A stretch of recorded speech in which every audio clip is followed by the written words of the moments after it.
தேர்தல் முடிந்த பிறகு ஒட்டுமொத்த அதிமுகவின் எம்எல்ஏக்களும் பன்னீர்செல்வம் அவர்களது வீட்டு கதவை தட்டியதாக செய்திகள் ஒன்று வெளியாகி உள்ளது. இதனால் எடப்பாடி பழனிசாமி அதிர்ச்சி அடைந்துள்ளார். காரணம், ஒட்டுமொத்த தமிழகமே நேற்று மக்களவை தேர்தலை சந்தித்துள்ள நிலையில் 72% வாக்குப்பதிவும் செய்துள்ளது. இது கடந்த 2019 வாக்குப்பதிவு செய்த அதே நிலைமைதான் தற்பொழுதும் செய்யப்பட்டிருக்கிறது.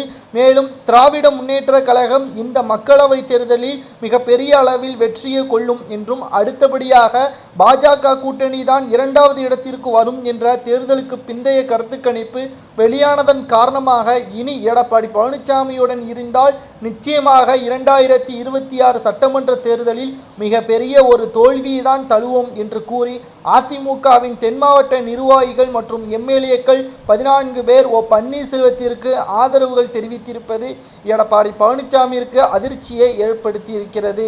ஒட்டுமொத்த அதிமுகவையும் அடுத்த நகர்வுக்கு கொண்டு செல்ல வேண்டும் என்றால் சிறப்பான தலைமை இருக்க வேண்டியது அவசியம். ஆனால் எடப்பாடி பழனிசாமி அவர்கள் இருக்கும் வரை ஒட்டுமொத்த அதிமுகவும் நிச்சயமாக வெற்றி கொள்வதற்கு வாய்ப்புகளே கிடையாது என்பதற்கேற்பதான் செய்திகளும் வெளியாகி கொண்டிருக்கிறது. பொறுமையாக இருந்து பார்க்கலாம்.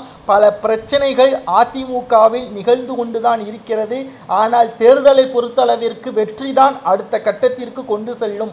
மக்களின் நலனுக்காக தேர்தலில் போட்டியிட்டு வெற்றியடையக்கூடிய வகையில் வேட்பாளர்கள் இருந்தாலும், ஆனால் அதிமுகவை பொறுத்தளவிற்கு தற்பொழுது எடப்பாடி பழனிசாமியின் தலைமையில் அதிமுகவின் வேட்பாளர் பணக்காரரா, பணத்தை செலவழிப்பாரா, திறமை இருக்கிறதா என்று பார்க்காமல் பணத்தை மட்டும் பார்ப்பதால் நிச்சயமாக இந்த மக்களவை தேர்தலில் தோல்விக்கு பிறகு எடப்பாடி பழனிசாமியே அதிமுகவில் இருந்து விரட்டியடிக்கப்படுவார் என்று பன்னீர்செல்வத்தின் ஆதரவாளராக இருக்கக்கூடிய வைத்திலிங்கம் மற்றும் புகழேந்தி இவர்கள் கூறியுள்ளனர்.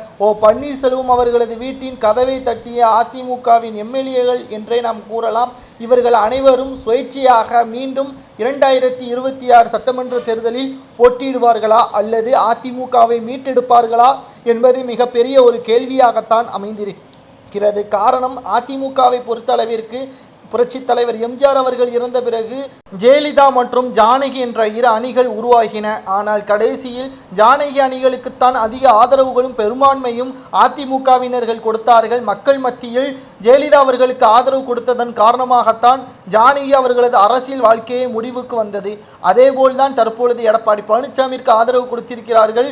ஆனால் மக்கள் இந்த மக்களவைத் தேர்தலில் ராமநாதபுரத்தில் ஓபிஎஸ்ஐ வெற்றியடைய வைப்பார்கள். அதற்கு பிறகு அதிமுக ஓபிஎஸ் கையில் வரும் என்று அண்ணாமலை அவர்கள் கூறுவது நடக்கும் என்ற அதிமுகவின் எம்எல்ஏக்கள் பன்னீர்செல்வத்தில் இணைந்ததை பற்றி உங்களது கருத்துக்களை கமெண்ட் வாயிலாக மறக்காமல் கூறுங்கள். நன்றி, வணக்கம்.